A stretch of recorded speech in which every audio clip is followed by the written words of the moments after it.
En 1896 se inaugura el nuevo faro de Cabo Vilán, en Camariñas. Fue en la época el más potente de España, uno de los mayores de Europa y el primero en funcionar con energía eléctrica.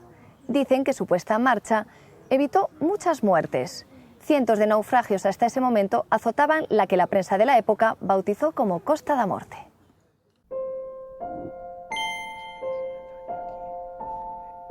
Madrugada del 11 al 12 de enero de 1904.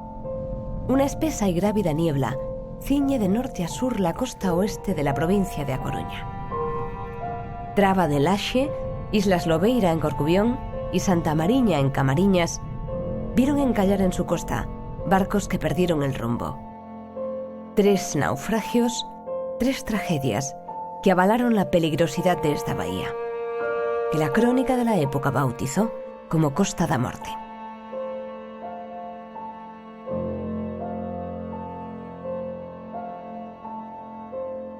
Estamos en una zona en que toda la navegación marítima, tanto la que viene del norte, que viaja hacia el sur, como la que va del sur, viaja hacia el norte, pasa necesariamente por delante de las costas de Costa da Morte.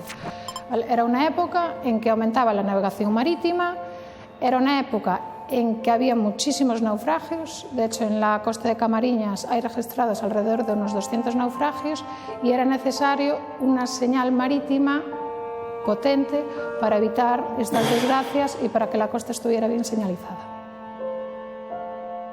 Durante el siglo XIX y desde 1854, un primer faro protegía a Costa da Morte. La situación de ese primer faro de Cabo Vilán no era la más apropiada, ya que una formación rocosa frontal dejaba una zona de costa sin iluminar. Dinamitaron la roca, pero no se solucionó el problema. La única opción que quedaba era construir otro faro. En noviembre de 1890, un nuevo naufragio sacudió a Costa da Morte. Una inmensa catástrofe. A 172 personas se tragó el Atlántico. El torpedero de la Royal Navy, The Serpent, chocó contra Punta do Boi en Camariñas y sembró el mar de muertos. Tan solo 3 marineros británicos salvaron la vida.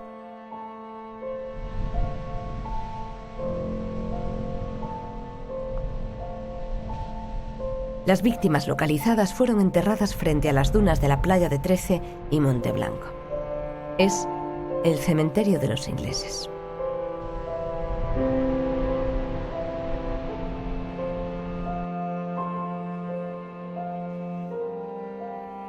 Siempre se ha creído que esta descomunal tragedia incitó la construcción de un nuevo faro en la Costa da Morte. Pero al parecer, y según los documentos encontrados, ya estaba prevista su puesta en marcha antes. Porque ya en el 1885 ya se preveía este faro como un faro de luz eléctrica. Entonces no fue a causa realmente del naufragio del Serpent. En 1896 se inaugura el nuevo faro de Cabo Vilán y se convierte además en el primer faro eléctrico de toda España. En una época en donde la industria eléctrica todavía no era como la conocemos hoy en día. Entonces, en el aparcamiento del faro había una sala de máquinas, debajo del aparcamiento había un aljibe es un depósito de agua, y la sala de máquinas, el tejado estaba configurado de tal manera que toda el agua de la lluvia iba para el aljibe.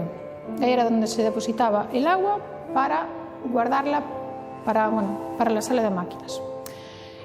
Esa agua era utilizada, era calentada, se formaba vapor, ese vapor pasaba a las máquinas de vapor, las máquinas de vapor hacían funcionar los magnetos de corriente alterna, ahí era donde se generaba la electricidad que a través de un conductor iba hacia la óptica del faro.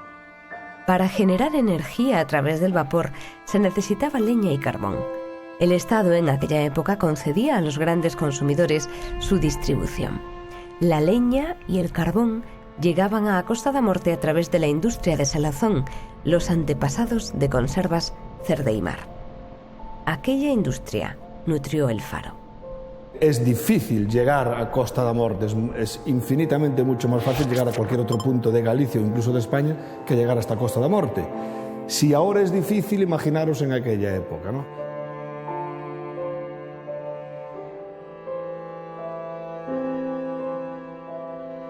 El faro de Cabo Vilán se convirtió en el más potente de España.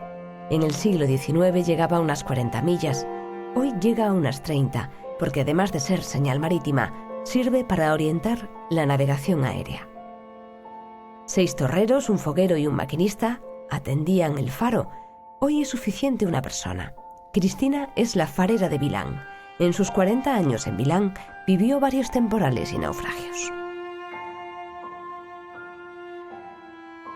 Yo recuerdo anécdotas y temporales muy fuertes. La de la Hortensia lo recuerdo muy bien, otros temporales también fuertes, y cuando lo del Casón también, que fue muy impactante para nosotros aquí, para los torreros. Los trabajos son mucho más fuertes y entonces tienes que subir a la torre justo al punto más peligroso, digamos, de más miedo, porque la torre se mueve, porque hay tormenta, porque saltan chispas.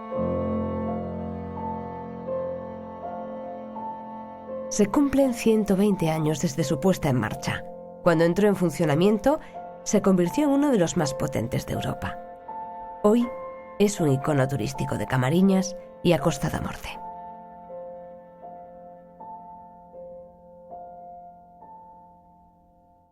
Nos vamos, señores. Gracias por estar ahí. Nos vemos en 7 días. Recuerden que estamos a su disposición en la red.